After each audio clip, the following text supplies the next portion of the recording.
Shalom teman-teman. Oke, bacaan Alkitab kita hari ini sampai kitab Mazmur 98, 99 dan 100. Saya ketika membaca 3 pasal hari ini benar-benar luar biasa. Tuhan menyatakan dirinya sebagai raja kalau kita baca. Tapi sebelumnya, sebelum saya ingin share sesuatu, saya ingin kita berdoa dulu. Bapa, terima kasih Engkau Raja dalam hidupku Tuhan. Terima kasih atas segala kasih-Mu, kebaikan-Mu, pengampunan-Mu, keselamatan yang Kau berikan, kuasa-Mu Tuhan, penyertaan-Mu, kekuatan dan kesehatan yang Kau berikan dalam hidup kami. Terima kasih Bapa, sebentar kami ingin belajar firman-Mu. Kau yang bicara Tuhan, Kau kuasai hati kami, pikiran kami, roh kami Tuhan, dengan diri-Mu sendiri, sehingga kami bisa mengenal kehendak-Mu dan berjalan dalam kebenaran-Mu. Terima kasih Bapa, kami bersyukur punya Allah yang hidup. Terima kasih Tuhan Yesus. Kau yang selalu sertai kami Tuhan. Terima kasih Roh Kudus. Kau yang ada di dalam hidup kami. Terima kasih Tuhan. Demi nama Tuhan Yesus kami sudah berdoa dan kami mengucap syukur. Haleluya. Amin. Amin. Puji Tuhan ya. Saat dikesmani ini. Kenapa ya saya sekarang sering dikesmani? Karena ya ini cas dalam hidup saya. Karena seringkali saya tuh ingin sendiri dengan Tuhan. Seringkali saya tuh sebenarnya saya tuh nggak ingin konfrontasi dengan orang, nggak senang. Kalau memang nggak Tuhan perintahkan, saya juga nggak mau. Tapi seringkali karena kasih, saya harus ngomong. Tapi banyak hal saya nggak mau ngomong sebenarnya. Ya, sebenarnya ini ya, saya beberapa hari ini, tadi malam saya dapat mimpi. Saya kenal seseorang, orang ini, saya lihat dia sedang sakit berdiri di depan saya, di depan banyak orang lah. Kemudian dia bilang, aku sakit, aku sakit, aku sakit gitu.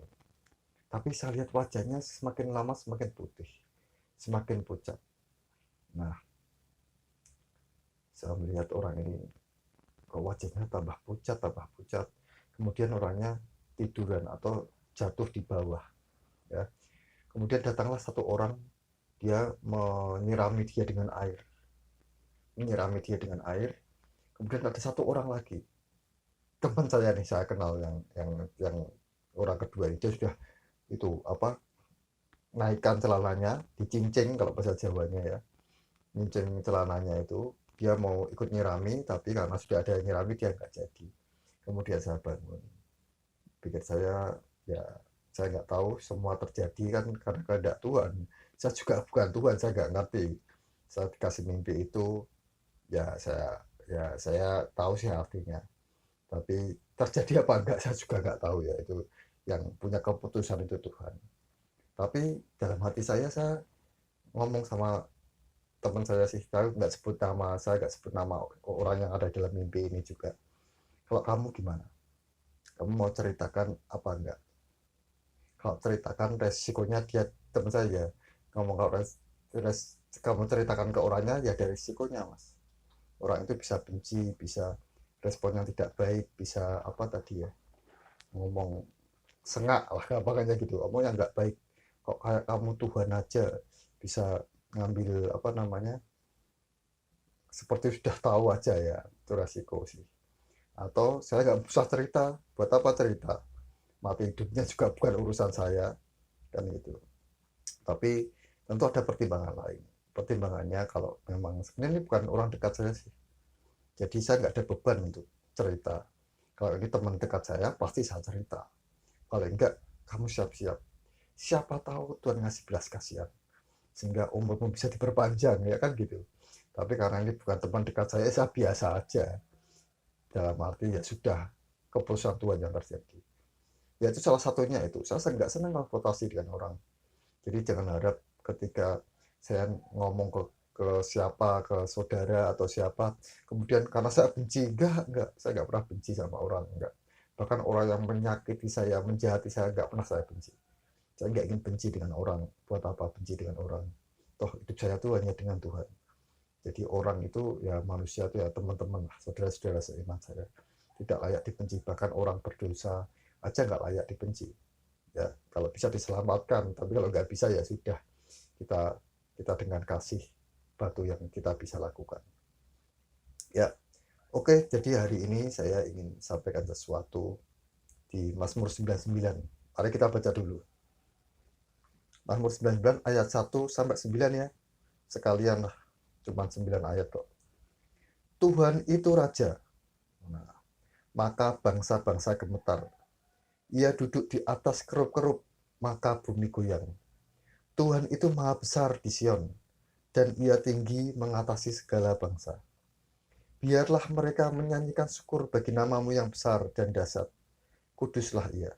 Raja yang kuat ini Tuhan, yang mencintai hukum. Tuhan itu Raja yang kuat, yang mencintai hukum. Engkaulah ini Tuhan yang menegakkan kebenaran, hukum, dan keadilan di antara keturunan Yakub.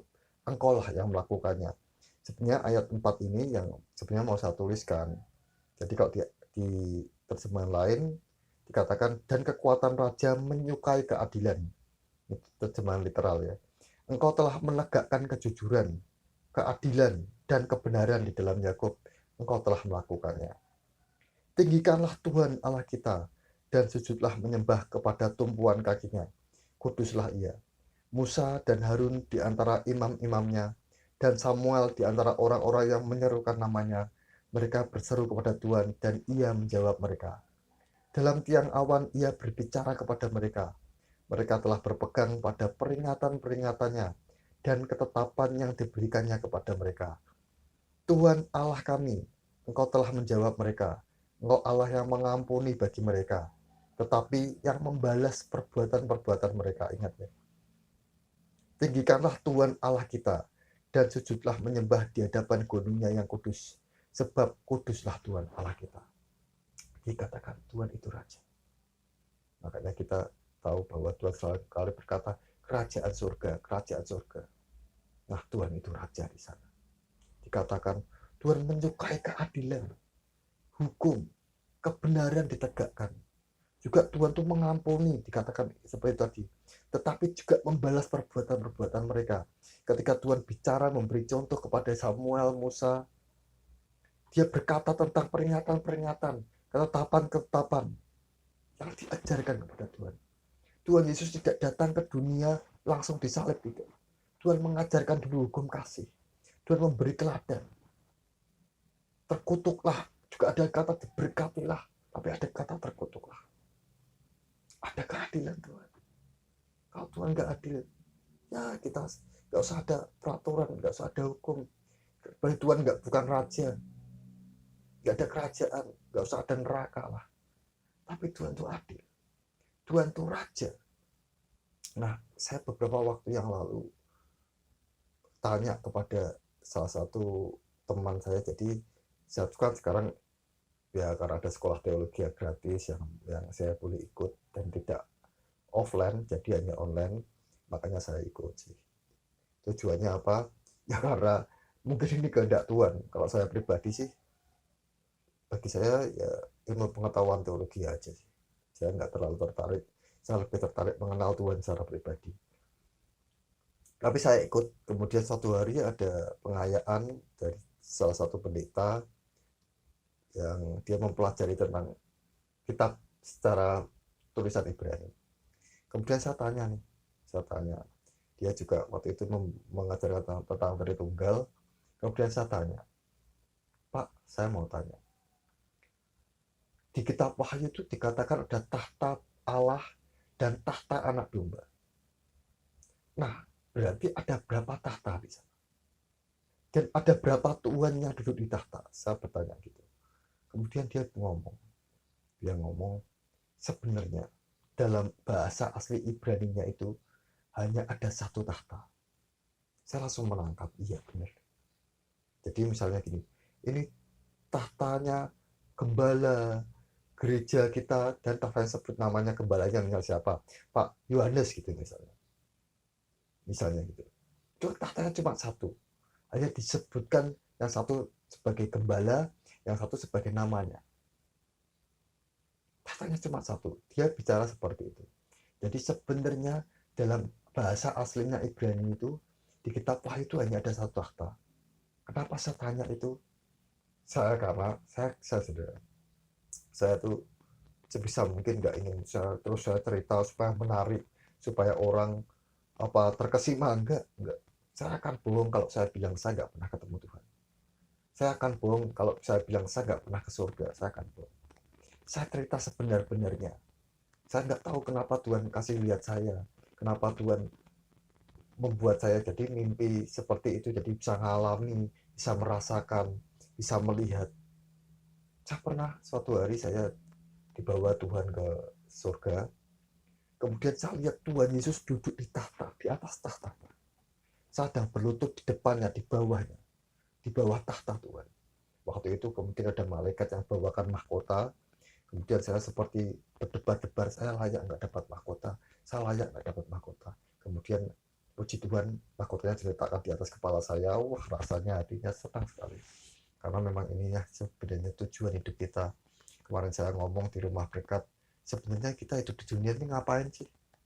Kita kan cuma jalan, cuma lewati aja. 1 tahun, 2 tahun, 30 tahun, 50 tahun. Ini kita hanya lewati aja, hanya berjalan aja. Tujuan kita tuh bukan dunia ini, tujuan kita adalah surga, atau kalau yang nasibnya apes, hidupnya nggak bener, ya neraka.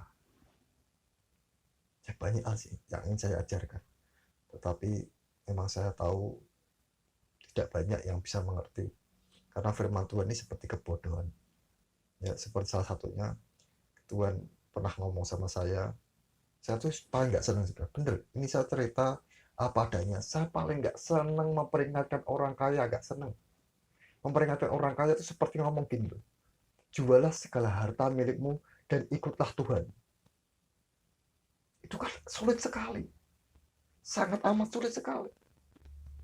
Makanya Tuhan beberapa waktu yang lalu ngomong sama saya tentang seseorang yang saya kenal. Saya tahu dia orang kaya. Kenapa sih seperti ini Tuhan? Karena dia nggak bisa dipercaya. Ya, banyak orang berpikir memberi waktu miskin itu mudah. Ya, memberi waktu kaya itu mudah, karena banyak kelimpahan, sedang kelimpahan memberi. Tapi enggak, sama saja. Kita memberi waktu miskin, uang kita 10.000, kita harus memberi misalnya untuk ketuhan 1.000. Tapi orang kaya 1 miliar, itu dia harus memberi berapa? 100 juta. Itu enggak mudah. Orang yang dipercaya banyak, dia harus juga bisa memberikannya banyak. 5 talenta harus menghasilkan 5 talenta. 1 talenta menghasilkan 1 talenta. 3 talenta menghasilkan 3 talenta. 5 juga harus 5. Kalau 5 hanya 1 menghasilkannya, ketika dia dipercaya 1 miliar hanya memberi 1.000, ini kan lucu. Ini kan lucu. Ya terus, gimana? Apa Tuhan salah? Nah kembali saudara, jadi Tuhan itu raja. Dikatakan dia punya keadilan, dia punya hukum, dia menegakkan kebenaran, dia mengajarkan ketetapan-ketetapan, peringatan-peringatan. Sebuah kerajaan itu ada peraturan. Tidak mungkin sebuah kerajaan nggak ada peraturannya. Kalau gitu nggak usah ada raja, nggak usah ada undang-undang raja, nggak usah. Kita hidup dalam kerajaan surga. Kalau di kerajaan surga orang mencuri, ya ditendang aja, nggak layak. Ada orang pernah cerita, suatu hari ada sebuah raja yang menyamar. Dia menyamar ke rakyatnya, kemudian dia melihat seorang yang sangat menderita, tidak bisa makan. Kemudian orang ini mencuri. Nah, raja ini kasihan kamu ya, kamu nggak bisa makan sampai mencuri. Ayo kamu hidup di kerajaanku. Lalu dia dimasukkan kerajaannya. Dikasih kelimpahan, dikasih makanan, semua dicukupi. Tapi apa yang dilakukan? Dia mencuri di kerajaan. Terus Tuhan, rajanya, kamu tolong sama aja, mental mencuri di kerajaan diberi, ternyata tetap mencuri. Akhirnya dibuang lagi ke jadi gembel, jadi pencuri lagi. Karena mentalnya mental kerajaan. Kalau kita mentalnya nggak mental surga, mental neraka, ya masukkan neraka.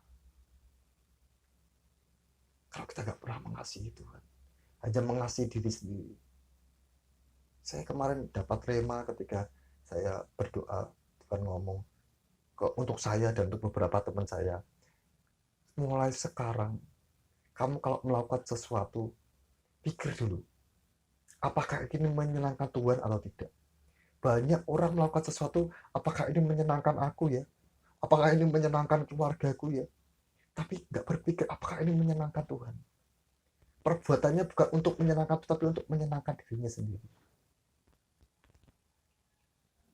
Hati-hati ya. Saya kalau kenal pengusaha itu, kalau mentalnya mental pengusaha, dia selalu mencari keuntungan dari sebuah perkenalan dengan orang. Karena dia kalau nggak untung buat apa? Tapi Tuhan nggak. Tuhan ingin apa? Kita ingin menyenangkan hati Tuhan, bukan menyenangkan diri sendiri. Kalau apa yang tak lakukan ini Tuhan senang nggak? Kalau senang tak lakukan, walaupun aku nggak senang, walaupun diriku sendiri menolak, dagingku menolak. Tuhan itu raja, dia punya aturan, dia punya hukum, dia menegakkan keadilan dan kebenaran.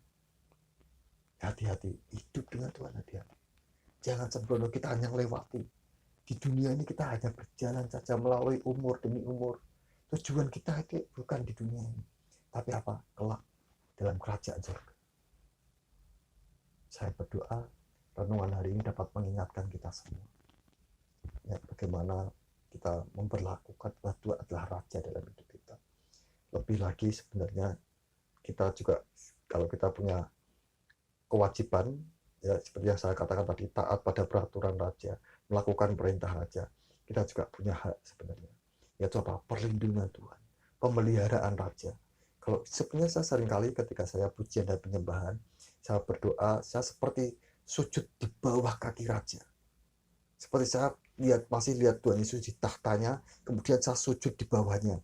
Kemudian saya berkata, aku ini Tuhan umatmu. Tahu ya? Ketika saya berkata itu, saya merasa, aku ini milikmu ya Tuhan. Aku ini umatmu ya Tuhan. Berarti nyawaku, hidupku, apa saja yang ada, semua dalam perlindunganmu ya Tuhan. Karena aku umatmu kok. Aku gak berkuasa. Yang berkuasa engkau. Bahkan sekalipun raja-raja menyerangku, tapi aku ini umatmu ya Tuhan. Kau yang lindungi aku. Saya merasa seperti itu. Ini hak yang kita dapatkan dari kita melakukan kewajiban kita kepada raja. Ada perjanjian. Makanya kita tadi tulis di kita perjanjian, ada bagian kita dan juga ada bagian Tuhan. Ada bagian raja. Kita lakukan kewajiban kita, raja lakukan kewajibannya. Tapi jangan menuntut raja melakukan kewajibannya, sementara kita gak pernah melakukan kewajiban kita di hadapan Tuhan. Gak bisa. Ini perjanjian. Ini perjanjian. Perjanjian kita dengan Tuhan. Seperti yang sering kali saya katakan. Semua ada perjanjian. Ada perjanjian. Saya berdoa, kita semua mengerti bahwa Tuhan adalah raja dalam hidup kita. Tuhan yang memberi kita kemenangan. Tuhan yang memberi kita perlindungan. Tuhan yang memelihara kita karena dia raja kita. Ya, tapi bagian kita harus lakukan taat perintahnya. Taat hukum-hukumnya. Melakukan kehendaknya. Itu yang harus kita lakukan. Saya berdoa hari ini kita dibuka hati kita dan kita mengerti. Mari kita tutup dengan doa. Bapa, terima kasih atas firman-Mu hari ini Tuhan. Kami percaya firman-Mu adalah kuasa yang ajaib, yang melindungi kami, yang membawa kami berjalan dalam kehendak-Mu Tuhan. Ampuni segala kesalahan kami, yang seringkali kami tidak sadari, yang kami tidak mengerti sebelumnya Tuhan. Mulai hari ini kami mau berketetapan bahwa Engkau adalah Raja kami Tuhan, dan kami umat-Mu Tuhan. Biar kami melakukan kehendak-Mu, mematuhi peraturan-Mu, mematuhi ketetapan-ketetapan-Mu, peringatan-Mu, hukum-Mu Tuhan. Dan biarlah kasih-Mu, kuasa-Mu, perlindungan-Mu, pemeliharaanmu, penyelamatanmu Tuhan ada dalam hidup kami. Karena kami ini umat-Mu Tuhan. Kami berlindung di bawah naungan-Mu Rajaku. Terima kasih Tuhan Yesus Rajaku. Terima kasih Bapa, terima kasih Tuhan. Terima kasih Roh Kudus. Tuntun kami terus Tuhan. Demi nama Tuhan Yesus kami sudah berdoa dan kami mengucap syukur. Haleluya. Puji Tuhan ya. Amin. Terima kasih teman-teman.